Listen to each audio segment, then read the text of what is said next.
Welcome back to How To University. Before we get started, like always, hit that subscribe button, turn on that notification bell, and don't forget to like the video to connect more students to the How To University channel.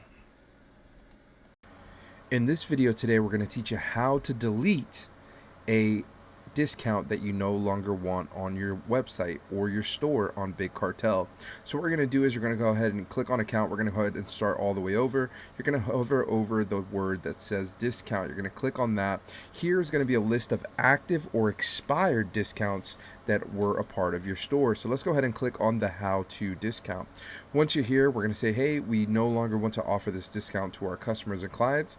You're going to click on the three little dots here on the top right where it says more actions, and we're going to go ahead and expire the discount. Yes, your discount was expired. Now, we're going to go ahead and click the X, and we're going to refresh this page by clicking the discount tab up at the top. As you can see here, there are no longer any discounts, and when we click on expired, it's going to show that there are an expired discount here that expired on January 17th, which is today's date, and is no longer used. And it also shows that no one used it because this was just an example video. If you found this helpful, make sure to leave a like, and we'll see you in the next one. Peace.